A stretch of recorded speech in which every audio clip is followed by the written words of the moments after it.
여러분 안녕하십니까? 12월 6일 금요일 뉴스가 있는 저녁입니다. 최근 국회 예결위 소속 의원들 방에 한 어머니 모임에서 어린이집의 급식비와 간식비 예산을 올려달라고 호소 메시지를 돌렸습니다. 다들 답을 안 하더니 모 의원실에서는 자꾸 연락하면 더 깎아버리겠다는 답을 보냈습니다. 어린이집 점심 한 끼에 간식 2번 먹는 예산은 하루에 1,745원으로 묶여 있습니다. 22년째 그 수준입니다. 국회의원 본인들 세비는 늘 셀프로 인상하면서 140만 명 아이들 먹거리 예산 호소는 스팸 취급한 겁니다. 고구마 한 개로 아이 20명을 먹이다 적발됐다는 어린이집의 부실은 결국 대한민국 국회의 부실인 겁니다. 뉴스가 있는 저녁은 여러분의 의견 기다리고 있습니다. 샵 0945 유료 문자나 유튜브 팟빵 게시판을 이용해 전해주시기 바랍니다. 첫 소식입니다. 검찰이 청와대 하명 수사 의혹과 관련해 첩보를 전달한 송병기 울산 부시장을 불러 조사했습니다. 또 자택과 집무실 등도 압수수색했습니다. 박기환 기자의 보도입니다. 검찰이 김기현 전 울산시장 측근 비리를 청와대에 최초 제보한 것으로 지목된 송병기 울산시 경제부시장에 대해 전격 압수수색에 나섰습니다. 울산시청에 있는 집무실과 관용차를 비롯해 자택까지 모두 압수수색 대상에 포함됐습니다. 오늘 어떻게 되나요? 압수수색에서 어떤 자료 우선적으로 확보하려 하셨습니까? 울산에서 압수수색이 진행되는 동안 송 부시장은 서울중앙지검에 출석해 조사를 받았습니다. 검찰은 송 부시장을 상대로 청와대에 제보한 경위와 구체적인 방식 등을 확인한 것으로 알려졌습니다. 검찰은 특히 청와대와 송 부시장의 설명이 어긋나는 부분에 주목하고 있습니다. 앞서 청와대는 SNS로 외부 제보를 받았다고 밝혔지만 송 부시장은 YTN과의 통화에서 청와대 측이 먼저 물어봐 대답해줬다고 해명했습니다. 울산시 전반에 대한 얘기를 나누다가 시중에 떠도는 김기현 시장 측근 비리가 언론과 시중에 많이 떠돈다는 일반화된 내용 중심으로 이야기를 나누었습니다. 검찰은 송 부시장의 해명을 토대로 청와대가 직접 첩보를 수집해 경찰에 수사하도록 했을 가능성을 염두에 두고 있습니다. 특히 송 부시장은 여당인 송초로 현 울산시장의 선거를 도왔던 최측근인 만큼 경찰 수사를 통해 선거에 개입하려 한 것이 아닌지 의심하고 있습니다. 이와 관련해 송 부시장은 기자회견을 통해 결코 선거를 염두에 두고 제보한 것이 아니라고 호소하기도 했습니다. 청와대와 송 부시장 둘 중 누구의 말이 진실로 드러나느냐에 따라 선거 개입 여부에 대한 검찰 수사의 방향도 좌우될 것으로 전망됩니다. YTN 박기환입니다. 청와대의 울산시 하명 수사 의혹은 김기현 전 울산시장 측근 비리에 대한 수사 지시가 있었는지 캐는 것이었습니다. 그런데 이번에는 송초로 울산시장이 지방선거 전에 청와대 행정관과 선거 공약을 논의했다는 의혹, 즉 청와대의 선거 개입 의혹 쪽으로 불똥이 튀었습니다. 청와대는 지역균형발전 비서관실의 본연의 임무였다며 정면으로 반박하고 있습니다. 김영수 기자의 보도입니다. 송철호 현 울산시장과 송병기 부시장이 청와대 균형발전 비서관실 행정관을 만난 건 지방선거를 5개월 앞둔 지난해 1월쯤입니다. 울산 지역 수건 사업이었던 공공병원 설립 필요성에 대한 얘기를 나눈 것으로 알려졌습니다. 지지부진하던 공공병원 설립은 송 시장이 당선되고 나서 올해 1월 정부의 예비 타당성 조사 면제 사업에 선정되면서 급물살을 탔습니다. 산업도시인 울산에 산재 전문 공공병원을 설치하겠습니다. 중증 환자에게 전문 의료 서비스를 제공하는 지역 거점 의료시설을 마련하겠습니다. 송초로 시장을 당선시키려는 하명 수사가 있었는지 검찰이 수사 중인 가운데 지난해 1월 송 시장과 행정관의 만남이 사실상 공약 상담 아니었느냐는 의혹으로도 번졌는데 청와대는 무관하다는 입장입니다. 송 시장을 만난 행정관 A씨는 YTN과의 통화에서 당시 송 시장과 배석자들 모두 처음 만났고 이후 지방선거 후보로 나설 거라는 생각도 전혀 못했다고 말했습니다. 공적 요소를 갖춘 민원을 듣는 것이 균형발전 비서관실에서 일하는 자신의 업무였던 만큼 사회적 위치나 영향력에 상관없이 하루에 못해도 서너 명씩 민원인을 만났다면서 송 시장 역시 대통령의 지역 공약과 관련한 설명을 하고 싶다는 전화를 받고 청와대 인근에서 만났다고 설명했습니다. 울산 공공병원 설립 관련 얘기를 나눴지만 진행 상황을 구체적으로 알리지도 않았다고 강조했습니다. 공공병원 설립은 문재인 대통령은 물론 2012년 박근혜 전 대통령도 공약으로 내세운 울산 지역 수건 사업으로 알려져 있습니다. 여러분의 염원인 산재재활병원과 국립산업기술박물관 유치 책임지고 이루어내겠습니다. 하명 수사 의혹과 관련해 연이틀 반박에 나섰던 청와대는 추가적인 공식 입장을 내놓지 않았습니다. 대통령의 공약에 대한 지역의 의견을 듣는 것은 행정관 본연의 업무일 뿐이라며 지방선거 관련성에 분명하게 선을 긋고 있습니다. YTN 김영수입니다. 더불어민주당 검찰 공정수사 촉구 특별위원회, 여당이 정치적 개입 없는 공정수사를 이끌어내겠다며 구성한 위원회입니다. 그래서 검찰, 경찰을 직접 불러서 입장을 듣겠다고 공지를 했었죠. 하지만 초청받은 관계자들이 모두 참석을 거부하면서 어색한 상황이 연출됐습니다. 보수 야당은 청와대와 여당을 향해 수사 개입을 중단하라고 목소리를 높였습니다. 최기성 기자입니다. 더불어민주당 검찰공정수사 촉구특위 회의장. 특위가 공개한 참석자 명단에 이름이 올랐던 강남일 대검찰청 차장검사와 이모선 경찰청 차장은 보이지 않습니다. 김기현 전 울산시장 사건 고발자인 건설업자와 검찰이 피의자로 적시한 황운하 전 울산지방경찰청장 역시 자리하지 않았습니다. 검찰, 경찰이 없는 상황이더라도 우리들 나름으로 결정해야 될 내용도 있고 해서 오늘 회의는 비공개로 하고, 앞서 특위는 김기현 전 시장 측근 사건을 둘러싼 검경의 입장차, 패스트트랙 수사 문제 등을 직접 따져보겠다며 간담회를 준비했습니다. 하지만 강남일 대검 차장검사는 이미 불참 의사를 밝혔는데도 민주당이 일방적으로 참석 명단에 포함했던 것으로 파악됐습니다. 특위뿐 아니라 당 차원에서도 김기현 측근 비리, 고래고기 사건, 전 특감 반원 사망 사건을 3대 의혹으로 부르며 특검 도입 카드를 만지작거리고 있습니다. 한마디로 검찰을 믿을 수 없다는 겁니다. 만약에 정치적 의도가 의심되거나 진실을 덮어버리는 수사가 될 경우 민주당은 특검을 해설해도 진실을 낱낱이. 반면 검찰이 송병기 울산시 경제부시장을 소환 조사하는 등 수사에 속도를 내자 보수 야당은 청와대 게이트에 대통령이 답해야 한다며 몰아세웠습니다. 입만 열면 거짓말을 한다는 비판을 받은 조국 전 장관에 이어 청와대에서 내놓은 해명들이 자고 나면 어김없이 뒤집히고 있습니다. 바른미래당 역시 선거 부정은 민주주의를 흔드는 사안이라면서 혐의를 낱낱이 밝혀야 한다고 검찰에 힘을 실었습니다. 민주당 측위는 윤석열 검찰총장 항의 방문도 검토하고 있습니다. 하지만 당 일각에서는 요란한 외부 행사보다 검찰의 정치 개입 근거를 찾는 게 먼저라는 의견도 나옵니다. YTN 최기성입니다. 계속해서 성공회대 최진봉 교수와 이 얘기를 더 나눠보겠습니다. 어서 오십시오. 안녕하세요. 네. 경찰이 이제 수사를 하던 걸 검찰이 넘겨받아 수사하고 경찰과 검찰이 의견이 달랐습니다. 근데 거기서부터 갈등이 이제 시작되는 건데 청와대 최초로 첩보를 제공했다고 하는 이제 송 부시장, 송병기 울산시 경제부시장 기자회견을 하자마자 검찰은 또 바로 불러서 조사를 하고 압수수색됐습니다. 검찰이 속도를 내는 거 보니까 자꾸 늦추거나 지연되다가는 뭐 이런저런 의혹만 커지고 빨리 마무리를 지어야 된다 이런 생각을 갖는 모양이죠. 그런 의도도 있는 것 같고요. 또 하나는 사실 이제 송 부시장 같은 경우에 본인이 밝히고 나서 증거가 없어질 수 있다는 우려도 있었을 것 같아요. 물론 이제 증거가 있는지 없는지는 아무도 모릅니다. 그러나 검찰 입장에서는 빠른 시간 안에 압수수색을 통해서 본인들이 만약에 증거가 있다면 증거를 확보해야 될 상황이 됐고요. 송 부시장 같은 경우도 본인이 어떤 인터뷰하고 기자회견하고 나서 본인 나름대로 또 대비를 하지 않겠습니까? 그런 상황에서 검찰 입장에서는 빨리 압수수색을 통해서 뭔가 자료를 찾기 위한 그런 수순이 되지 않았을까 이런 생각이 듭니다.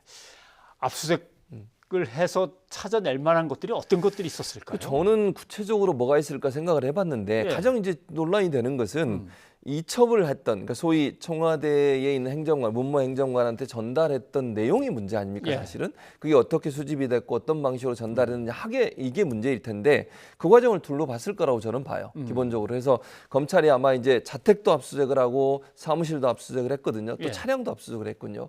그래서 이 세 군데를 압수수색해서 이게 어떤 방식으로 이첩한 뭐랄까 첩보랄까 할까 아니면 어떤 투서랄까요? 이런 내용들이 어떻게 만들어졌으며 어떤 방식으로 전달이 됐는지 또 원본은 뭐가 있는지 하는 부분들을 아마 찾아낼 겁니다. 왜냐하면 원본의 내용과 청와대에서 반부패 비서관실을 통해서 경찰을 내려보낸 내용이 다르다고 지금 야당은 주장을 하고 있는 상황이고 검찰도 그런 관점에서 보고 있는 것 같기 때문에 그걸 증명해내기 위해서는 원본을 찾는 게 가장 중요하다는 생각이 들어요. 그래서 이 송 부시장이 어떤 내용으로 만들었는지 이건 아마 찾기 위해서 노력을 했지 않았을까 이런 생각이 듭니다.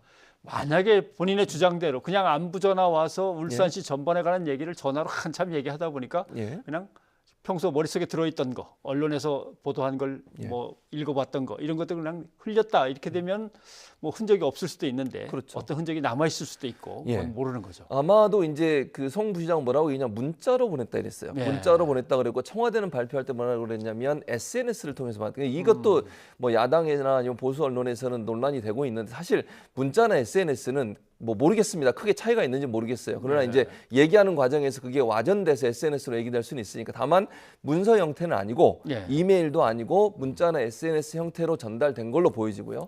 그렇다고 하면 문자나 SNS로 보낸 것은 문서 형태는 아니기 때문에 여러 가지 얘기가 들어있을 가능성이 있거든요. 우리가 보통 뭐 송 부시장은 완전히 통화 중에 그냥 오고 간 얘기라고 하는 거 아닙니까? 그리고 나서 문자로 나중에 보냈다고 얘기했어요. 기자회견에서는. 그래서 통화 중에 얘기를 했고 그리고 나서 정리해서 문자로 보냈다라고 송 부시장은 지금 이 기자회견에서 얘기를 했고 청와대는 그걸 SNS를 통해서 받았다고 얘기를 한 상황이고 그래서 이게 아주 그 일목요연하게 문서 형태로 정리된 건 아닐 거고 본인이 생각하는 것을 쭉 대화한 이후에 아마 정리해서 보냈을 가능성이 있다. 그래서 청와대 해명을 이제 있는 그대로 믿으면 청와대가 이걸 받아서 너무 이제 그 문서 형태가 안 되다 보니 좀 일목요연하게 정리하는 단계를 거쳤다. 이걸 이제 야당에서는 이거 뭐 과공한 게 아니냐 이제 이렇게 주장을 하고 있는 거. 청와대는 과공한 게 전혀 없고 그 사실 그대로를 좀 더 이해하기 쉽도록 만들었을 뿐이다 이렇게 주장을 하고 있는 거죠. 그래서 이제 내려갔던 문서를 보면은 맨 처음에 올라왔던 문서에 어떤 판단이나 지시 같은 것이 들어 있었으면 이제 하명이 되는 거일 수 있고. 되는 거죠. 어렵습니다. 그런데 이때 이런 얘기가 오고 가고 나서 그때 이제 진술 보면 한 번 딱 만났다는 거냐 그건 아니다. 몇 번 만나고 가끔은 뭐 통화도 했다라고 하는데 그 가끔 통화 중에 또 만난 것 중에 어떤 얘기가 있냐면 울산시의 공공병원을 짓는 문제 이걸 가지고 대통령들의 공약이긴 했지만 또 얘기를 나눴다는 거 아닙니까? 근데 이때 이 사람은 다음 지방선거를 출마할 사람의 캠프에 들어가 있었으니까. 맞습니다.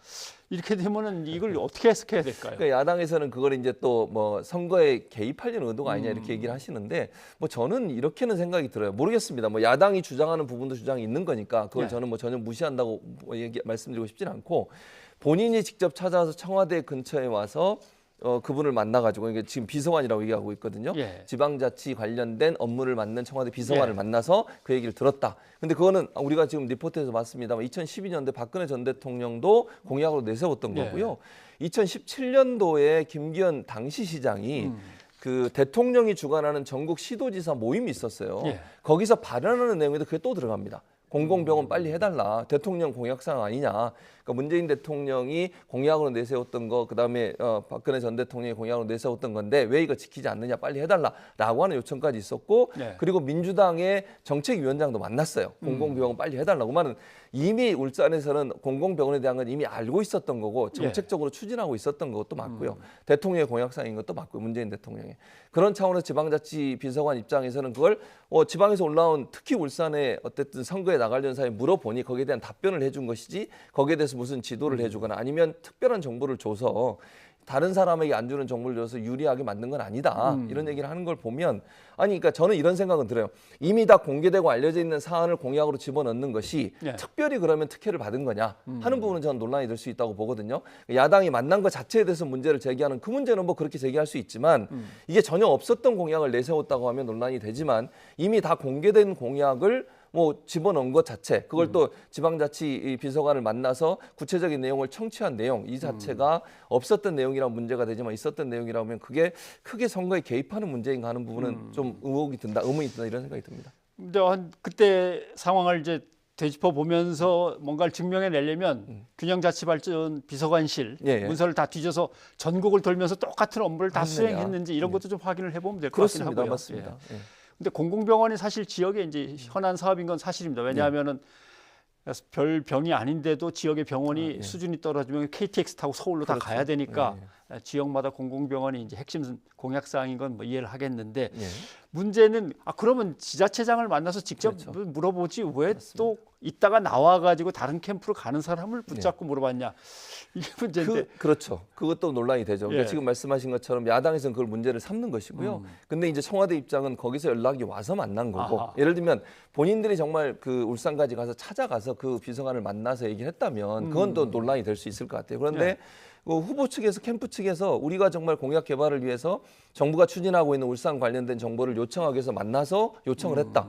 그러면 그거는 뭐 일부러 만났다고 봐야 되는 건지 그러면 이제 뭐 만약에 중립을 지킨다고 야당이 주장하는 것처럼 생각을 해야 되면 아예 만나지를 말아야죠. 그러면. 근데 청와대 입장은 지방자치 관련해서 공공병원은 이미 얘기가 됐던 거고 그건 대통령 공약 사항이기 때문에 공개가 된 사안이라 거기에 대한 설명을 해줬을 뿐이라고 얘기를 하고 있어서 야당의 주장과 지금 청와대 주장이 일정 부분 부딪히는 부분이라고 볼 수 있을 것 같습니다. 듣다 보면 뭐 이렇게 단정지어 얘기할 수는 없습니다만은 송 부시장은 뭔가 울산 지역의 상황을 이렇게 중앙 정부에서 이렇게 탐문하는 하나의 어떤 채널이 어떤 건 같습니다. 그렇게는 보여요. 왜냐하면 그래야 본인이 어쨌든 시장 나가면서 여당 후보 같은 경우에는 그런 게 있지 않겠습니까? 여당이 정부가 추진하는 것을 좀 더 적극적으로 어필해서 본인한테 유리한 선거 국면을 만들려는 의도가 있는 거니까 그런 차원에서 정보를 수집하기 위해서 갔다고 하면 저는 문제가 없다고 봐요. 다만 다른 데 안 주면서 청와대가 이 사람한테만 특별히 주거나 아니면 공개되지 않은 내용을 미리 알려주거나 이거는 문제가 되죠. 왜냐하면 이거는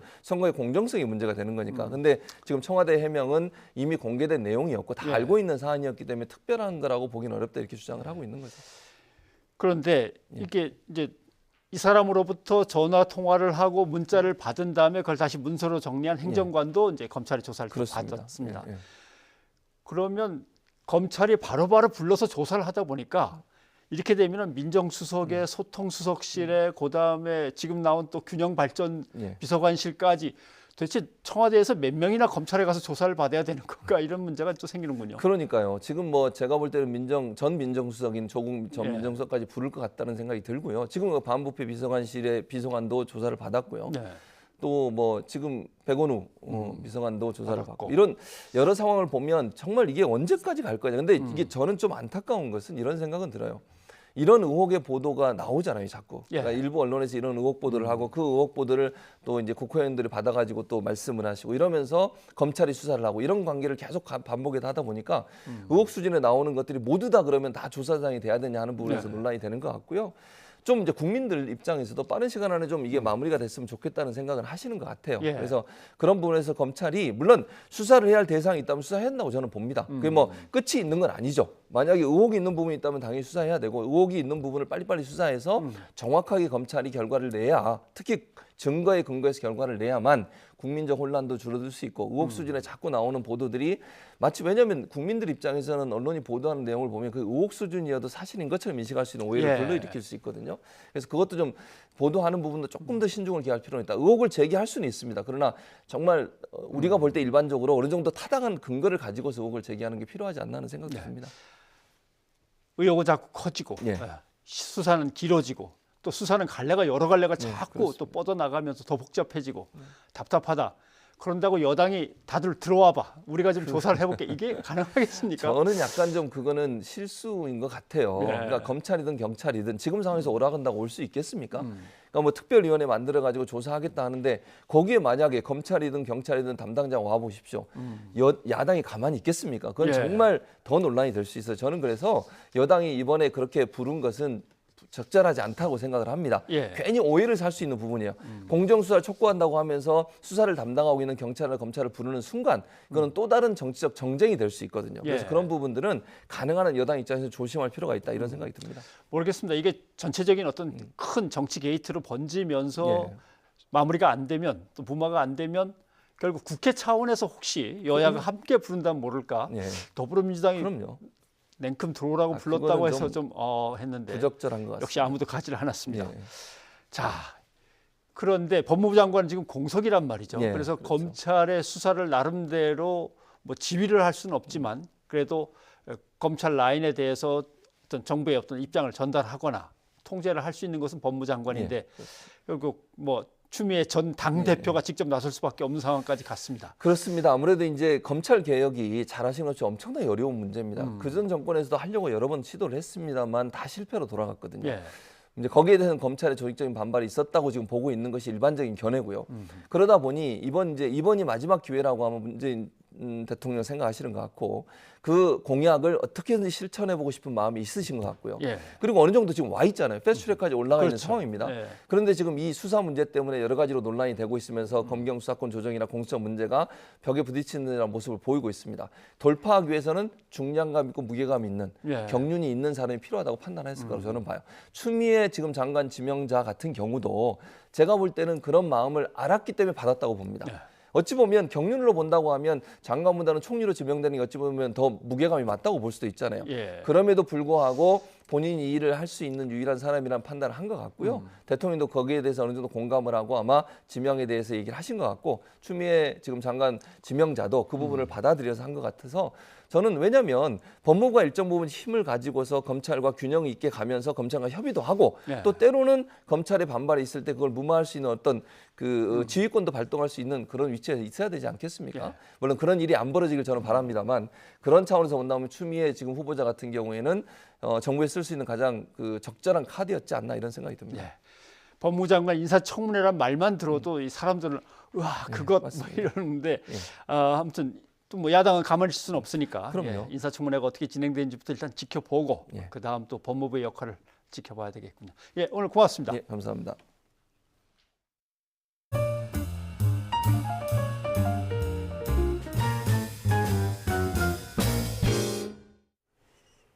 문희상 국회의장이 오는 9일과 10일 본회의를 열고 예산안과 선거법 개정안, 공수처 설치 법안을 비롯해 민생법안 등 부의된 법안 모두를 처리하겠다고 밝혔습니다.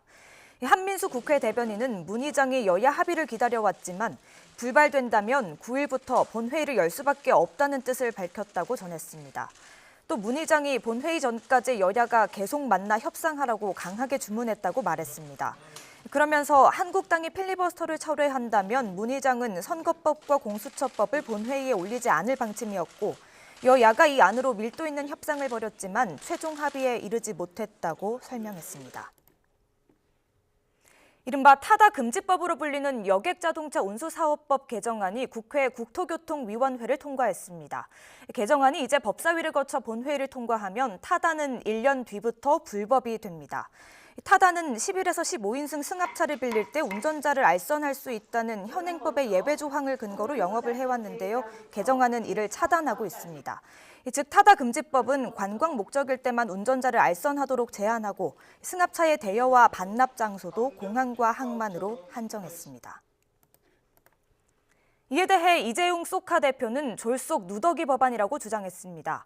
이 대표는 자신의 페이스북에서 개정 법안의 논의에는 국민 편의나 신산업에 대한 고려 없이 택시 산업의 이익 보호만 고려됐다며 심지어 공항과 항만 출발 도착 시 탑승권 확인까지 하는 방향으로 논의됐다며 할 말을 잃었다고 밝혔습니다. 이어 요즘 존재하지도 않는 탑승권 검사까지 하도록 만드는 졸속 누더기 법안이 자율주행 시대를 목전에 둔 지금 또는 미래에 제대로 작동할 것으로 보는 것인지 의문이라고 비판했습니다. 매서운 추위 속에 곳곳에서 화재가 잇따르고 있습니다. 특히 경기도 용인의 물류터미널 신축공사 현장에서 불이 나 한때 소방대응 2단계가 발령됐는데요. 다행히 인명피해는 없었습니다. 신준명 기자입니다. 시커먼 연기가 하늘을 뒤덮었습니다. 건물 창문 사이로 연기가 쉴 새 없이 뿜어져 나옵니다. 소방대원들이 물을 뿌려보지만 거센 불길은 좀처럼 잡히지 않습니다. 이게 지금 길이가 굉장히 길잖아요. 세로 딱 오니까 연기가 안에서 빠지질 못하는 거야. 왜? 이게 냉동 창고이기 때문에 연기가 한쪽으로 빠지게 돼 있어요. 지하 2층, 지상 3층짜리 물류터미널 공사 현장에 불이 난 건 오전 8시 10분쯤. 소방당국은 한때 중형 재난 상황이 우려될 때 내려지는 대응 2단계를 발령했습니다. 펌프차 등 차량 40여 대와 소방대원 140여 명이 투입돼 1시간 40분 만에 불길을 잡았습니다. 다행히 인명피해는 없었습니다. 축구장 면적의 30배가 넘는 공사 현장엔 작업자 390여 명이 일을 하고 있던 것으로 알려졌습니다. 미처 빠져나오지 못한 30여 명은 한때 옥상에 고립되기도 했지만 무사히 구조됐습니다. 경찰은 건조한 날씨 속에 용접 작업을 하다 불이 시작된 것으로 보고 있습니다. 용접하다가 스티로폴 그 밑에 쪽에 있는 스티로폴에 그 불통 튀어가지고 그렇게 옮겨 붙은 걸로요. 경찰은 당시 작업자와 현장 관리자 등을 불러 과실 여부를 조사할 방침입니다. YTN 신준명입니다. 노태우 전 대통령의 장남 노재헌 씨가 광주를 찾아 5.18 희생자 유가족들에게 사죄했습니다. 지난 8월 5.18 국립묘지를 참배한 지 석 달 만인데요. 노 씨는 어제 5월 어머니 집을 찾아 당시 광주 시민과 유가족이 겪은 아픔에 공감한다며 아버지가 직접 유감을 표해야 하는데 병환으로 여의치 않다고 밝혔습니다. 또 아버지를 대신해 뭐라도 하고 싶다는 심정으로 찾아왔고 광주의 아픔이 치유되기를 기원한다고 말한 것으로 전해졌습니다. 독도 인근 해상에서 헬기 추락 사고로 순직한 소방대원 5명의 합동 분향소가 마련됐습니다. 아픔을 함께 나누려는 조문 행렬이 이어지고 있는데요. 아직 시신을 수습하지 못한 대원들이 있어 안타까움을 더하고 있습니다. 허성준 기자입니다. 순직한 소방대원들의 영정이 한자리에 모셔졌습니다. 사진 앞에는 주인 잃은 훈장과 공로장이 놓여 있습니다. 사랑하는 이를 떠나보내는 가족들은 차마 슬픔을 가누기 어렵습니다. 특히 시신을 수습하지 못한 김종필 기장과 배역대원의 가족들은 이름을 부르며 오열했습니다.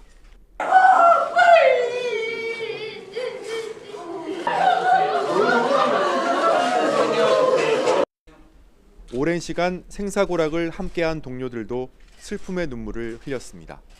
엄마 살려주셔서 너무 고맙고 자랑스럽고 행복했어. 다음에 엄마랑 꼭 만나면 엄마가 정말 하고자 하는 일 다 이뤄주고 다 잘해줘. 고마워. 우리 딸 사랑해. 순직한 이들의 뜻을 기리고 유가족의 아픔을 함께 나누기 위해 각계각층의 발길이 이어지고 있습니다. 진영 행정안전부 장관과 이철우 경상북도지사 등이 빈소를 찾았고 이낙연 국무총리도 조문할 예정입니다. 소방청은 오는 10일 계명대학교 체육관에서 순직 소방관들의 합동 연결식을 소방청장 장으로 엄수할 예정입니다. 희생대원들은 1계급 특진되고 훈장이 추서됩니다. 당국은 장례 절차가 시작됐지만 수색이 종료되는 8일까지 남은 실종자 3명을 찾기 위해 최선을 다하겠다고 밝혔습니다. 앞서 지난 10월 31일 응급환자와 소방대원 등 7명이 탄 소방헬기 한 대가 독도에서 이륙한 직후 바다에 떨어졌고 지금까지 모두 4명의 시신이 수습됐습니다. YTN 성준입니다.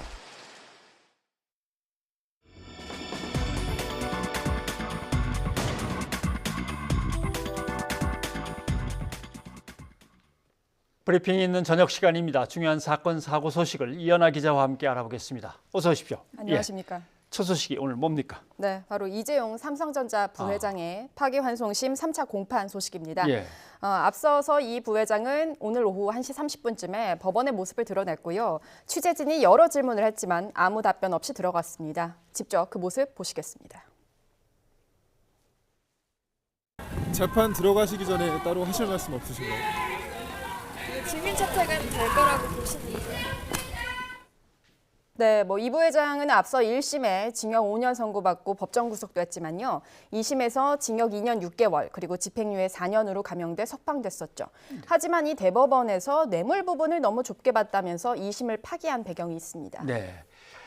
대법원은 적극적인 뇌물 공여로 봐야 한다라고 좀 넓게 이제 잡았는데 이렇게 되면 이제 형량이 달라질 수밖에 없는 그런 상황도 있거든요. 그렇습니다. 그럼 오늘 재판의 쟁점을 한번 보십시다. 예. 네, 오늘 재판의 쟁점은 이제 이 부회장이 적극적인 뇌물 공여자인가 아니면은 이 박근혜 전 대통령의 강요에 의한 피해자인가 이 부분을 두고 양측의 치열한 공방이 이어졌습니다. 앞서 대법원은 이 부회장의 최순실과 정유라에 대한 승마 지원 행위가 뇌물이라고 판단을 했습니다. 이 때문에 이번 재판은 유무죄를 다투는 것이 아니고 이 양형에 대한 심리가 중요했습니다. 결국 뇌물 적극성과 그리고 수동성에 따라서 이 부회장의 실형이 결정되는 겁니다. 네. 일단 검찰이 다시 구형을 해야 되기 때문에 검찰의 이제 한번 주장을 자세히 한번 살펴보죠. 네, 이번 사건 수사 담당한 박영수 특별검사팀은요, 이 부회장을 이 적극적인 뇌물 공여자다라고 주장을 했습니다.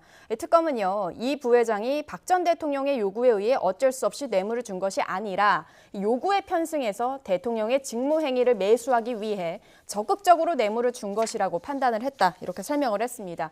그러면서요, 일반적인 강요죄가 아닌 서로의 이익관계에 의해 준 것이다라면서 공유한 뇌물에 비할 수 없는 막대한 경제적 이익을 얻었다, 이렇게 지적을 했습니다. 결론적으로 이 특검은요, 이 부회장에게 최소 10년 8개월에서 16년 5개월의 징역형이 적정하다는 의견을 재판부에 전달했습니다. 지금 2년 몇 개월의 집행유예이기 때문에 나와 있는데 네, 다시 이걸 10년, 16년 그 사이에서 정해야 된다, 이렇게 얘기를 했단 말이죠. 네. 그러니까 대통령의 강압에 의해서 어쩔 수 없이 드렸다라고 하는 쪽이 아니다, 적극적으로 줬다로 바뀌는 바람에 이런 일이 벌어지는군요. 네. 그러면 검찰이 요청한 이 부회장의 형량에 대해서 네. 이 부회장 측의 얘기는 뭡니까? 일단 이 부회장 측은요, 일반적 뇌물 사건과 이 사건은 다르다라고 주장을 하면서 검찰의 실형 주장이 지나치게 가혹하다, 반박을 했습니다. 이 부회장 변호인 측은요, 현대차, 롯데, KT, 포스코 등 다른 기업과 마찬가지로 질책을 동반한 박근혜 전 대통령의 강한 요구를 받고 수동적으로 뇌물을 준 피해자다, 이렇게 주장을 했습니다. 또 이어서요, 최순실 씨가 회사를 설립하면서 박 전 대통령이 대기업의 지원을 요청하는 방식으로 국정농단이 시작됐다, 주장을 하기도 했습니다. 재판부는 다음 4차 공판기일에요, 이 부회장 측이 신청한 송경식 CJ그룹 회장을 증인으로 부르기로 결정을 했습니다. 네. 눈물이다 하더라도 그 적극성이 얼마나 강했냐 약했냐를 또 따지려고 아마 변호인들은 얘기를 하는 것 같습니다. 네. 공판이 길어지겠네요. 그렇습니다. 네, 계속 증인들이 또 부르고 하려면. 네. 다음 소식은 뭡니까? 네, 다음 소식은요, 바로 인보사 사태 관련 소식인데요. 예. 이 인보사는 허위 성분 파문으로 이 허가가 취소된 골관절염 유전자 치료제죠. 오늘 인보사 개발사인 코롱 임원 2명이 구속이 됐습니다. 이번에 구속된 임원은요, 코롱 티슈진 자금관리이사 권모 씨, 그리고 코롱 생명과학 경영지원본부장 양모 씨입니다. 예. 이 두 사람은 그럼 어떤 잘못을 저질렀다고 보는 겁니까? 네, 이들의 혐의 역할 좀 자세히 말씀을 드리면요. 권 씨와 양 씨는 티슈진의 주식회사 상장을 위해서 허위 자료를 식약처에 제출하고 코롱 티슈진을 코스닥 시장에 상장시킨 혐의를 받고 있습니다. 또 자산이나 매출액 상장 기준에 맞추기 위해서 기술 수출 계약금 일부를 회계에 미리 반영한 혐의도 받고 있습니다. 예, 그럼 약품의 성분과 네. 회사의 회계에 대해서 거짓을 이제 기록했다라고 하는 거네요. 예. 네. 현재 검찰은 인보사 사태에 대해서는 어떤 방향으로 수사를 하고 있는 겁니까? 네, 일단 검찰은 이 코롱 생명과학이 인보사가 연골세포가 아닌 이 종양 유발 가능성이 있는 신장세포가 포함된 사실을 알고도 허위 성분 자료를 제출하고 허가받았다, 이렇게 의심을 하고 있습니다. 예. 이미 지난달 28일에는요, 임상개발 분야 총괄 업무를 맡은 조모 이사 등 임원 2명에 대한 신병도 확보해서 수사를 이어가고 있는데요. 결과적으로 이제 주요 임원들에 대한 신병을 확보한 검찰의 수사가 굉장히 속도를 내고 있다, 이렇게 분석이 되어지고 있는 상황입니다. 검찰의 인보사 관련 수사망에는 이용열 전 코롱그룹 회장도 포함이 됩니다. 이미 지난 6월에요, 이 전 회장에 대한 출국 금지 조치가 내려졌는데 식약처의 허위 자료 제출과 그리고 인보사 개발에 이 회장의 개입 여부 등에 대해서도 집중 수사를 진행하고 있습니다. 네. 지금 이것을 이용했다가 피해를 입은 사람들의 집단 소송도 있죠. 그렇습니다. 예. 관련 소송의 첫 변론기일이 잡혔는데요. 첫 변론기일은 내년 1월 9일에 진행이 됩니다. 손해배상 청구 소송에 참여한 피해 환자는 901명이고요. 전체 투여자로 집계되는 3,700여 명 가운데 한 24% 정도다라고 집계가 됩니다. 한 단체 조사 결과에 따르면요, 이 상당수 환자들이 병원 권유로 주사제를 투여받았고 투약 후에는 일상생활 지장이 굉장히 심해졌다고 답한 환자의 규모가 상당한 것으로 나타났습니다. 결국 피해자 소송의 쟁점은 인보사 성분에 대한 코롱 측의 고의성 입증으로 예상이 되는데요. 소송 대리인 측의 이야기 직접 들어보시겠습니다. 코롱 측에서 의도적으로 세포를 변경해서 환자들의 어떤 신체에 그 변경된 세포를 주입했다라는 점, 그 점이 곧 결국 손해고, 그 손해로 인해서 치명적으로 어떤 위자료를 포함해서 여러 가지 손해에 대한 어떤 배상 청구를 한다는 점에 있어서 그 고의로 세포를 변경했다는 것이 핵심 쟁점으로 될 것으로 보입니다.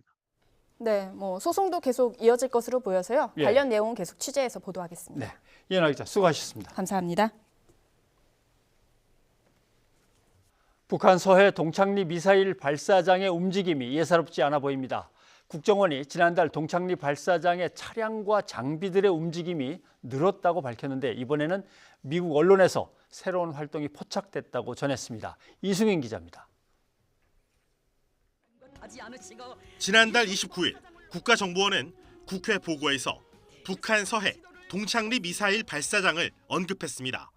동창리 미사일 발사장에서 차량과 장비들의 움직임이 조금 늘었다고 밝힌 겁니다. 차량과 장비의 종류와 특징에 대해서 그런 것도 전혀 하면 안 될 것 같고요.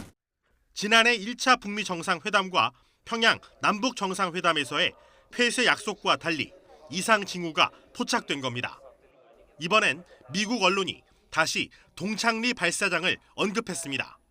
CNN 방송은 한 발 더 나아가 북한 동창리 미사일 발사장에서 엔진 시험 재개를 준비하는 듯한 정황이 위성 사진에 나타났다고 보도했습니다. 한 전문가는 엔진 시험대에 대형 화물용 컨테이너가 새로 보인다고도 밝혔습니다. 이런 가운데 한반도 상공에서는 연일 미군 정찰기의 정찰 비행이 계속되고 있습니다.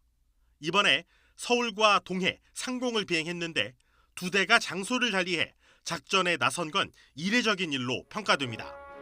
북한이 정한 비핵화 연말협상 시한을 앞두고 북미가 수위 높은 기싸움을 벌이고 있는 가운데 동창리 미사일 발사장의 이상 징후까지 계속 언급되면서 우려가 가시지 않고 있습니다. YTN 이승윤입니다. 일본의 수출 규제로 촉발된 한일 무역 갈등을 해결하기 위해서 오스트리아 빈에서 일본 대표단을 만난 우리 대표단이 귀국했습니다. 오는 16일 한일 국장급 수출 협상을 앞두고 준비 모임 성격인데요. 우호적인 분위기 속에서 진정성 있는 대화를 나눴다고 합니다. 우리 측 수석 대표인 이호연 무역정책관의 말을 직접 들어보시죠. 지난 과장급 준비에 이어서 금방 국장급 준비에서도 우호적인 분위기에서 진정성 있는 대화를 했다고 생각하고 있습니다. 일본적으로 이제 그 수출 관리를 둘러싼 그 한일 간의 그런 수출 규제 조치라든지 이런 부분들을 좀 정상적으로 현안 해결을 위한 노력을 좀 해야 됐다는 점에 대해서는 인식을 같이 했다고 평가를 하고 있습니다. 아젠다에 서로 정보를 서로 교환해야 되는 것도 있고 향후 협력 방향에 대해서 논의를 하는 것도 있고 가장 구체적이고 중요하게 좀 다뤄야 할 부분들은 양국의 수출 관리 제도와 운영에 집중할 것이기 때문에 거기에 초점에 맞춰서 논의를 진행하도록 하겠습니다. 나토 정상회의를 찾았던 트럼프 대통령은 시종일관 방위비 증액을 요구했습니다. 그런 와중에 각국의 정상들이 트럼프 대통령을 험담하는 영상이 공개돼 또 파장이 일었습니다.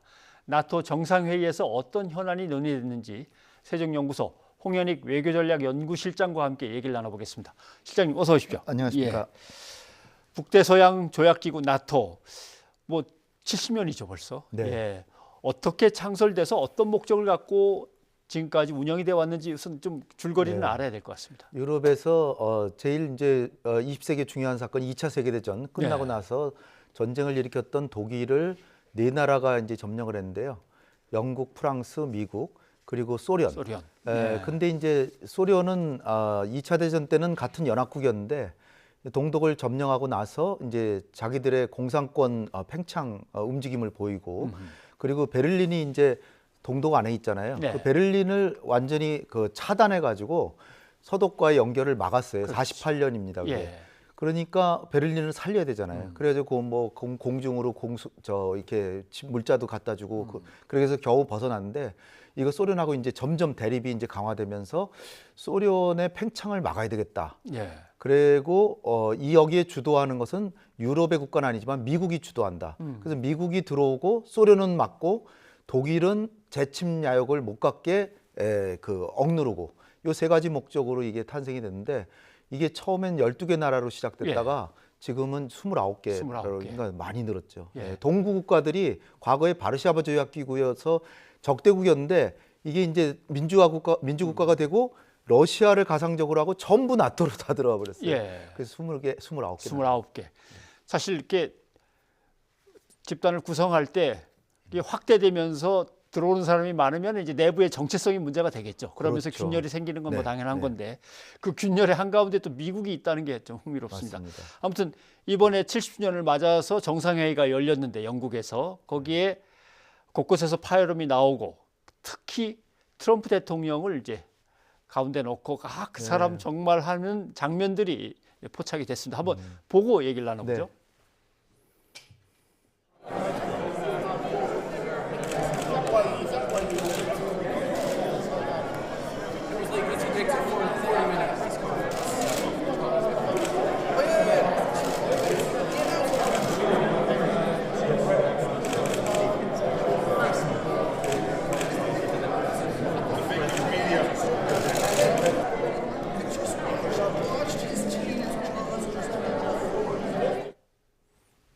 예. 이제 영국 총리가 질문을 던진 것 같습니다. 네. 왜 이렇게 늦는 거야라고 하니까 이제 캐나다 트루도 총리가 말도 마. 아무튼 그 양반 네. 때문에 이렇게 하고 마크롱 대통령이 옆에서 거드는 것 같고. 예. 마크롱 대통령한테 왜 늦었냐 물어본 건데 예. 트리도가 이제 트럼프에 대해서 이제 앙심을 품고 있었던 것 같아요. 예. 트럼프는 트리도가 젊잖아요. 만날 때마다 바로 이웃나라고 너네들은 프리라이드다. 무임승차국이다. 그래서 너네는 GDP에 국방비를 몇 프로나 쓰냐? 예. 계속 물어봐도 우리도 뭐 열심히 국방에 노력하고 있다. 그렇게만 얘기. 그럼 몇 프로냐? 자꾸 물어봐도 대답을 안 하고 그래서 무안을 당했거든요. 예. 그래서 지금 그 마크롱을 대신해서 얘기하면서 트럼프는 독단적이고 정상회담 하면 자기 혼자 기자회견 한다면서 40분을 그냥 독차지해서 막 얘기하고 더군다나 그 G7 정상회담, 서방 선진 7개국 정상회담 내년에 이제 미국에서 하잖아요. 그거를 자기 사유 별장인 마라라고에서 한다. 예. 그렇게 발표를 해서 그 수행원들이 전부 그냥 깜짝 놀라는 그 장면을 흉내낸 겁니다. 예. 그럼 다른 사람들 막 웃고 그러니까 근데 트럼프가 그걸 못 듣게 해야 되는데 들어버렸어요.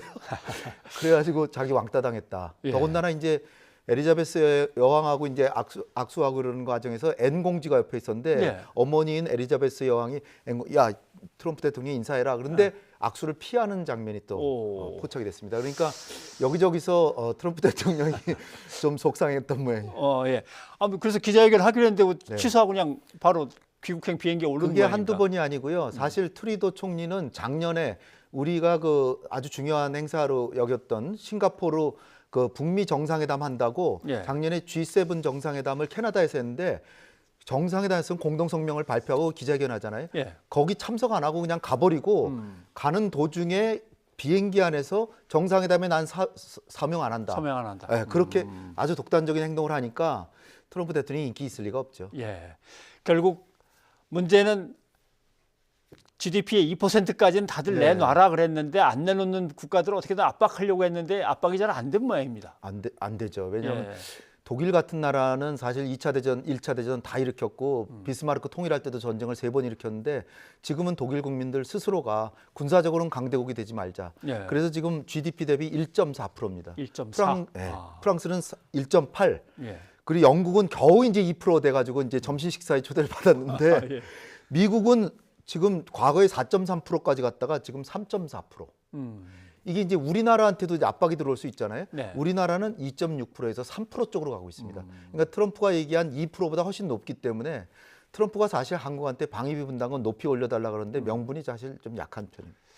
그런다고 방위비를 넉넉하게 그래도 자기 기준에 맞춰서 냈다고 하는 사람들만 불러서 점심 내는 건 좀 그렇지 않습니까? 그러니까 자기가 독단적이고 유네스코 탈퇴하고 기후협약 탈퇴하고 뭐 멕시코에 장벽 세우고 한미 FTA 다시 체결하자 그러고 하여튼 미국이 제가 이제 보면 참 아쉬운 게 우리 예. 대한민국 동맹국이잖아요.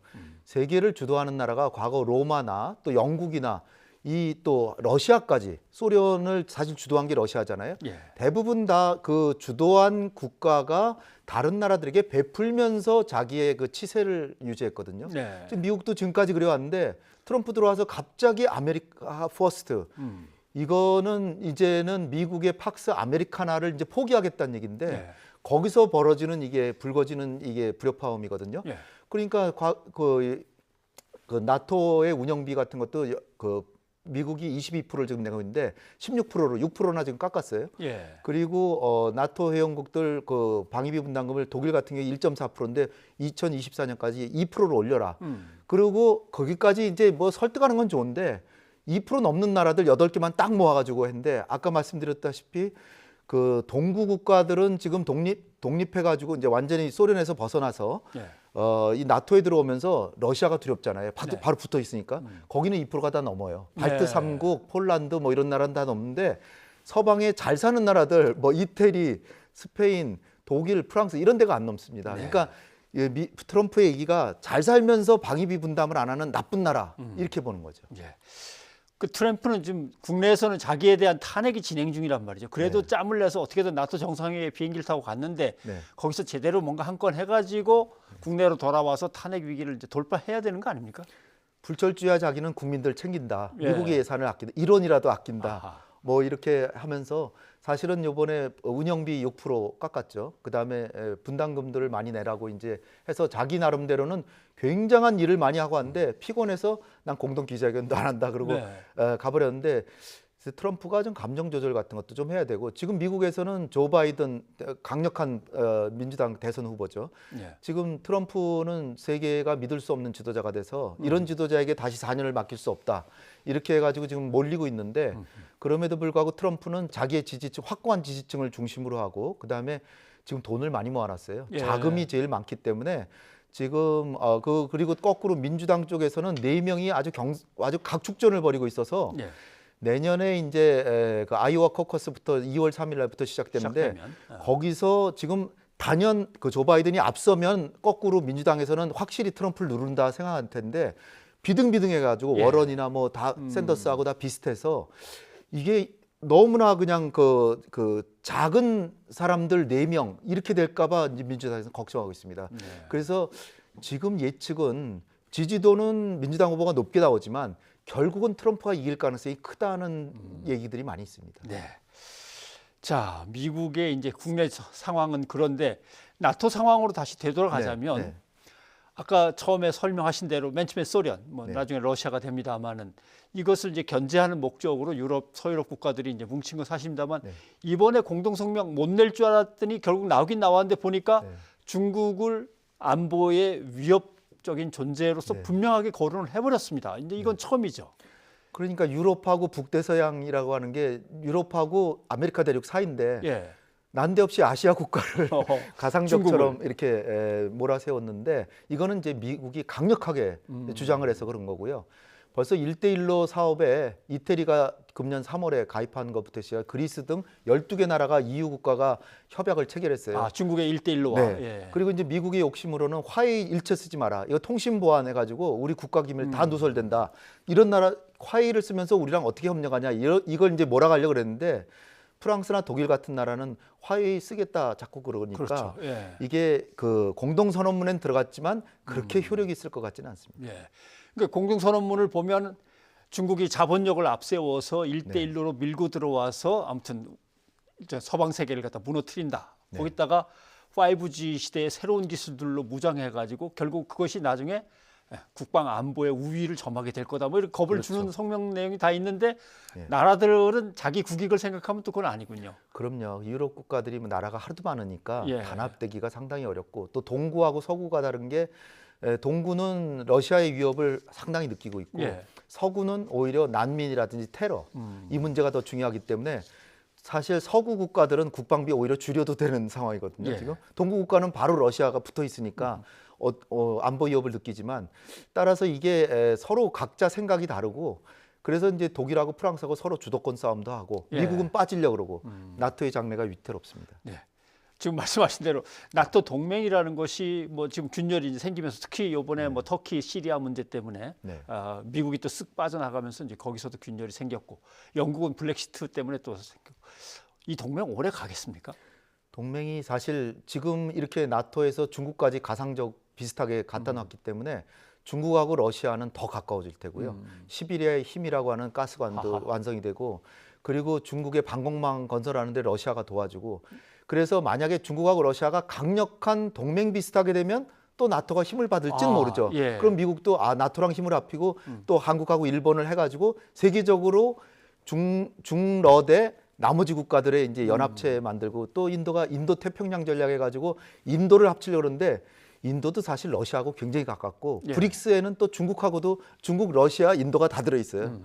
따라서 미국의 구상처럼 쉽지가 않은데 미국이 진짜로 중국과 러시아를 몰아세우고 자기 주도로 가려면 돈을 더 써야죠. 네. 지금 저렇게 돈을 아끼고 아메리카 퍼스트 하면서 이렇게 경제적으로 이익 챙기려고 노골적으로 역사적으로 초강대국은 사회동포주의 또는 보편적인 가치 또는 자유무역을 추구해 왔는데 지금 예. 미국이 보호무역하고 있잖아요.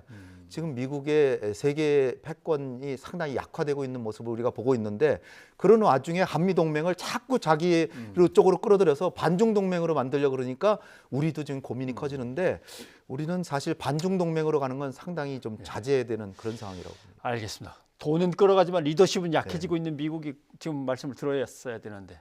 네, 홍 시장님 오늘 고맙습니다. 네, 감사합니다.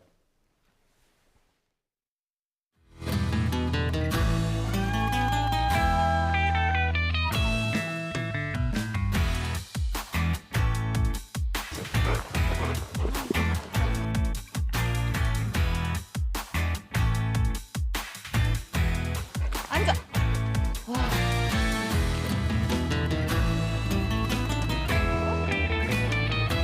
헌혈건이라고 하면 사람들이 굉장히 낯설어 하시거든요.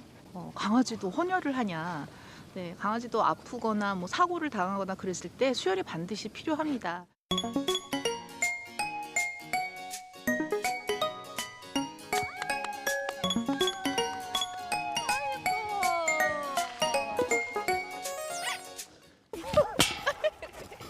대표님 안녕하세요. 네, 안녕하세요.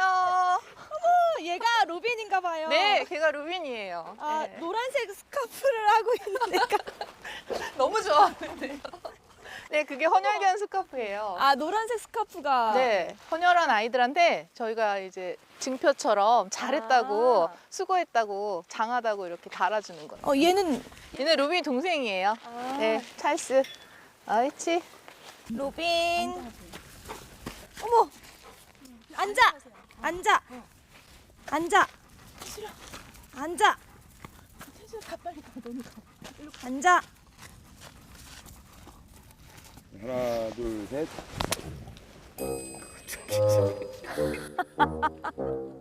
박수 쳐서 그런 거예요? 놀라서? 대표님, 로빈이가 헌혈을 했다고 들었는데. 미안하대, 루빈아. 삼촌 미안하대. 루빈 이리 와. 됐어. 여기 있어. 저는 헌혈견이란 게 있는 게 이번에 처음 알았거든요. 헌혈견이란 무엇이고 또 왜 필요한지 설명 좀 해주실 수 있을까요? 사람도 아파서 뭐 사고가 났거나 아니면 뭐 빈혈이 너무 심하거나 이제 그런 어떤 질병으로 인한 경우에 수혈을 받거든요. 근데 그 수혈은 보통 공장에서 만들어낼 수 있는 게 아니잖아요. 그렇죠. 사람이 사람한테 수혈을 해줘야 되는 거거든요. 그러니까 강아지도 마찬가지라고 생각하시면 돼요. 수혈만을 위해서 피를 뽑히기 위해서만 길러지는 공혈견이라는 아이들이 계속 그 역할을 해줬었거든요. 십수년간. 근데 저희가 저희도 한 3년 전에 이 사실을 우연히 언론에서 접하면서 그럼 이 애들을 도와줄 수 있는 방법이 뭐가 있을까 얘기를 하다가 대형견 애들이 헌혈을 해주면 이 애들이 짐을 덜 수 있다라는 걸 알게 됐어요. 그러면서 이제 같이 어울리는 그런 대형견 보호자들이 그럼 우리 애들을 한 번씩 헌혈을 한번 시켜보자. 그렇게 하면서 이 운동을 시작하게 된 거예요. 그러면 협회에서 이때까지 헌혈에 동참한 개는 몇 마리나 되나요? 2017년 여름부터 저희가 한 마리씩 하기 시작하면서 지금까지 이제 저희가 도대체 몇 마리나 해줄까 하고 카운팅을 항상 했었거든요. 그래서 84호까지 지금 나와 있어요.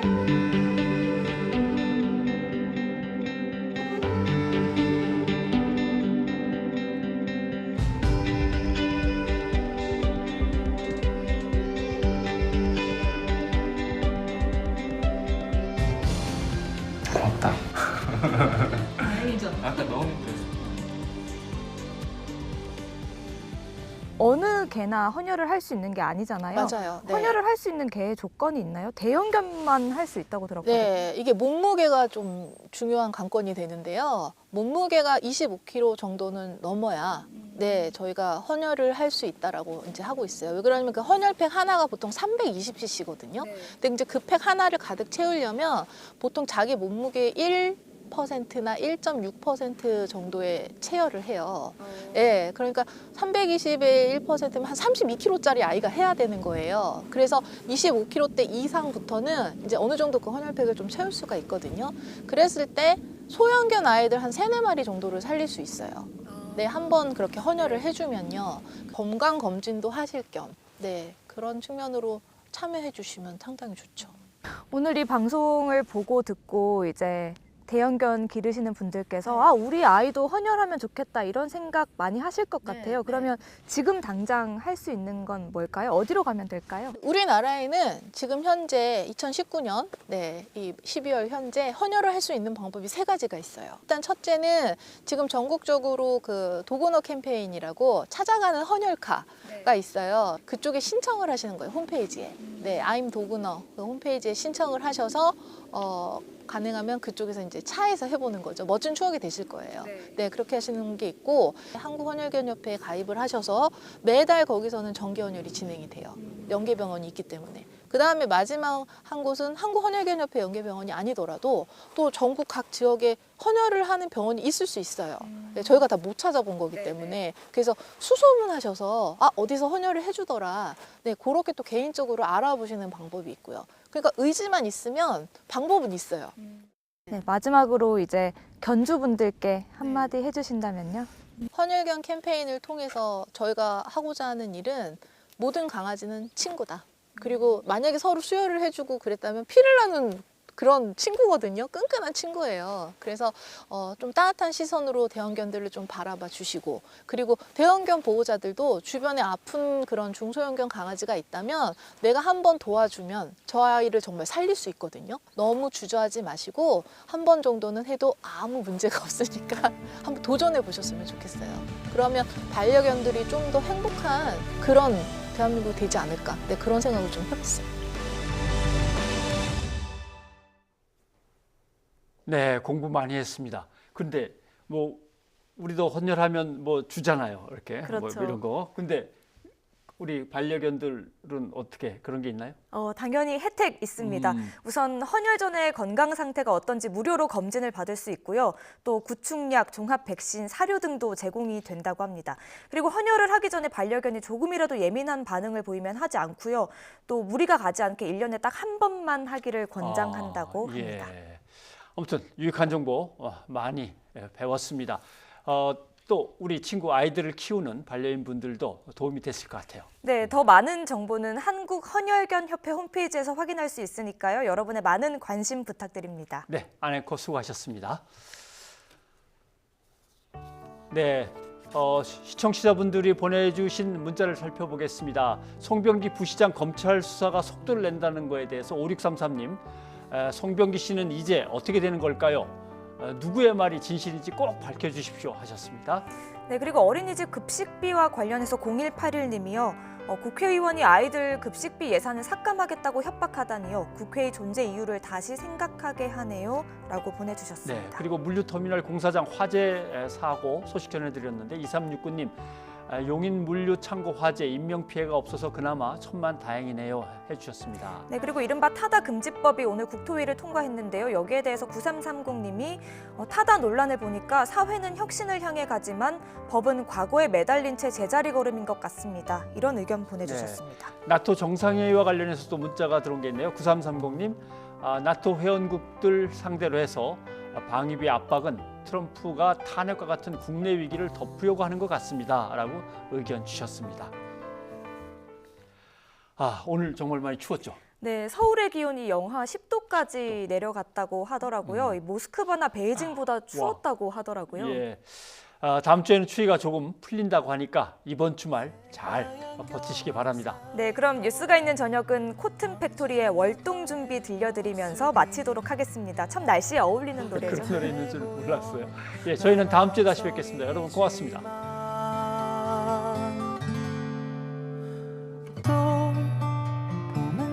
찾아오겠지. 다가올 겨울이 지나고 나면 언제 그랬냐는 듯